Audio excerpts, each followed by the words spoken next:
Hey there, everybody. This is Kristin from Teaching Balance, and I am here with you with this week's mindfulness meditation practice. And we are in the month exploring the idea, sorry, I'm getting my timer ready, exploring the idea of all of our self-talk. Thinking about our inner critic in particular. The month's theme is befriending our inner critic. We really did a deep dive on that last week. I just wanted to kind of lay the groundwork.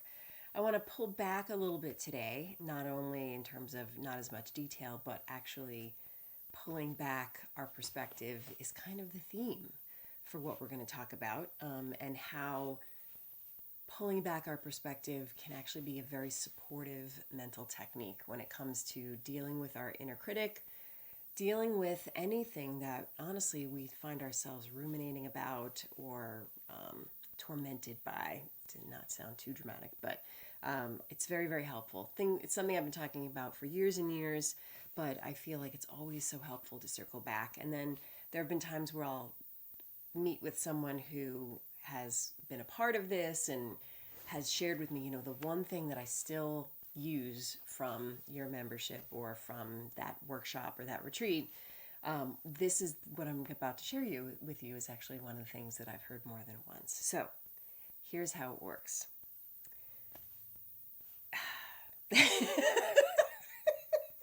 Basically, the metaphor, if you will, when you find yourself in a mental situation, and actually I would even go so far as a mental and or emotional situation where you're kind of spiraling, perhaps things are feeling a little out of control.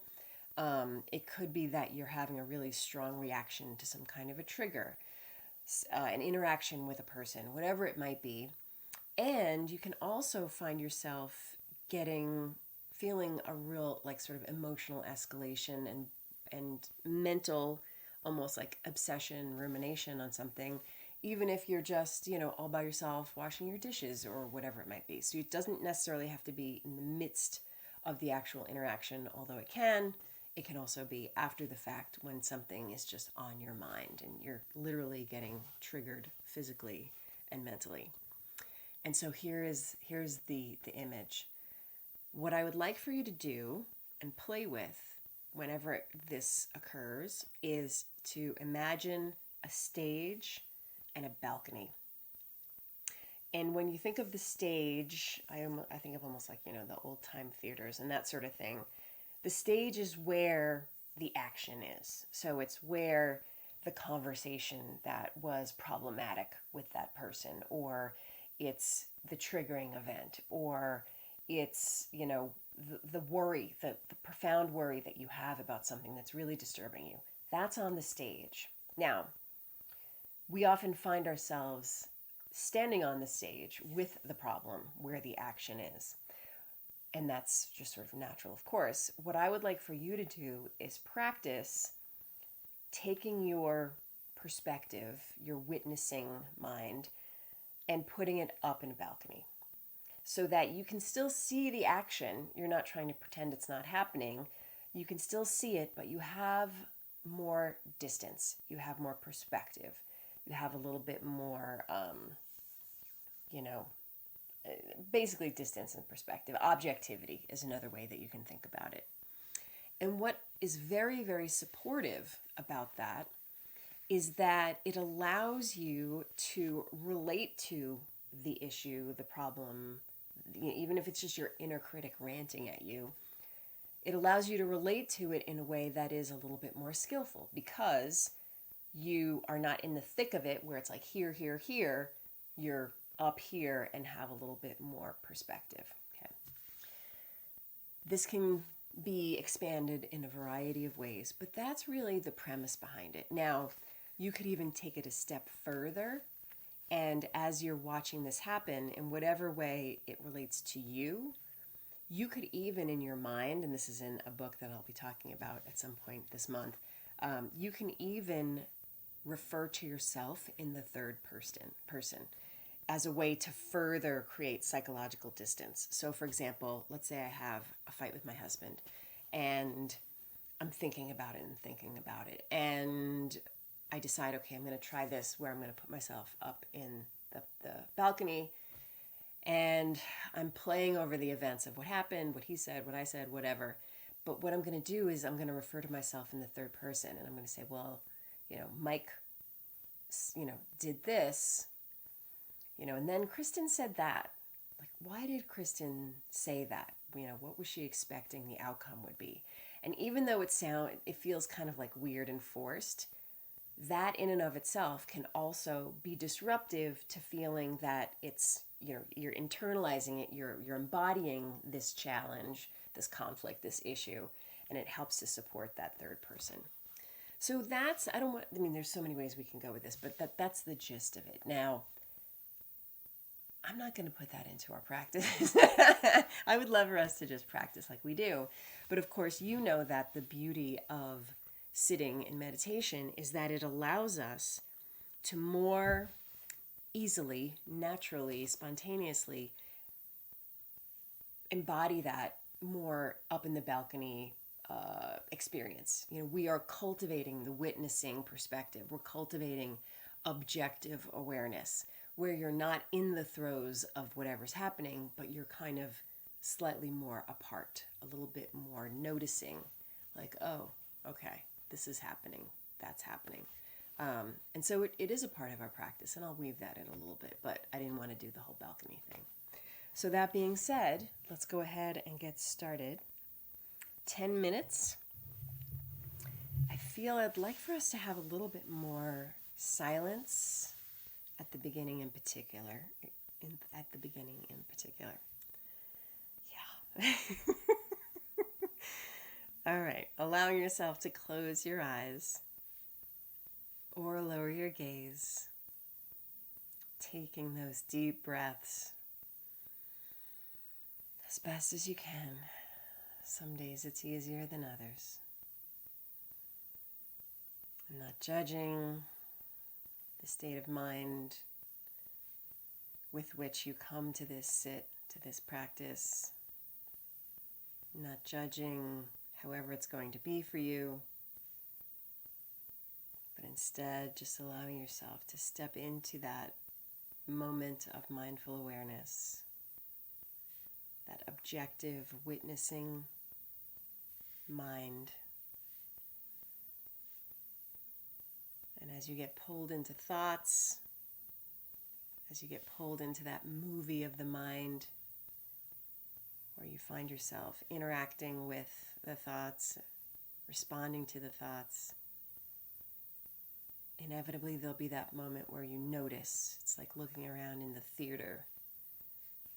You're no longer completely dialed into the movie on the screen, but you are aware. You have perspective. So let's settle into what that feels like, and when we get pulled out, just allowing yourself to come back again and again and again.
Checking in and noticing where the mind is now. If it is pulled into the movie of a thought, like we get pulled into a movie in the theater, just allowing ourselves to pause and look around. If it's helpful, you can label that thought either just as thinking or as planning or worrying or ruminating or whatever it might be. And these labels are just for clarity, not about judgment. Then we come back to that witness perspective, witnessing what it feels like to be in our bodies right now in this moment in reality.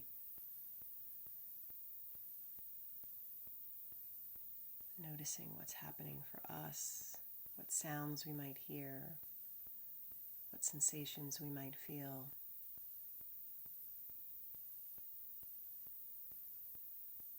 And this being in touch with the reality of how things are right now is about cultivating that witness perspective, that being up in the balcony with a little more objectivity, a little more clarity, a little more distance. Doesn't mean we're trying to numb ourselves or block out. If anything, we are experiencing it with more clarity.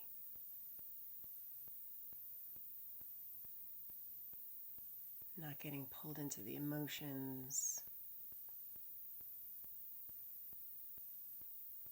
Perhaps finding that we make observations that previously we didn't necessarily perceive. And that can be about your practice. It can be about whatever your thought is about. It can be about anything. But for these few minutes, continuing again and again to return just to the breath or the body or sounds.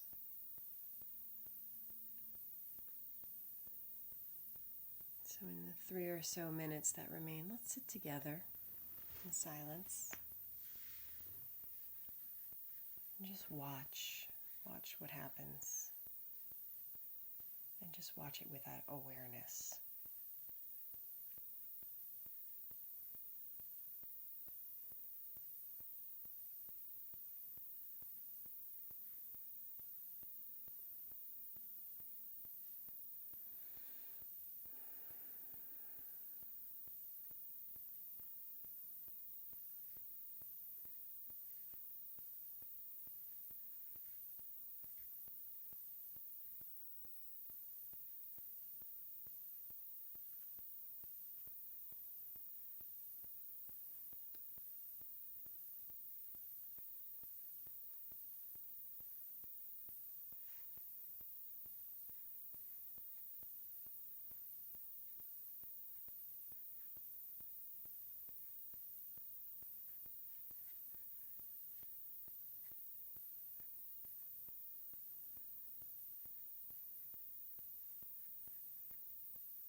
So that is a little bit of a talk about putting yourself in the witness perspective up in the balcony.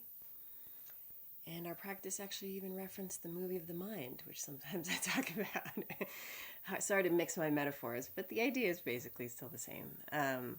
So as always, thank you so much for taking this time for yourself. And thank you for allowing me to accompany you on this journey. And I will see you next week. Take care. Bye.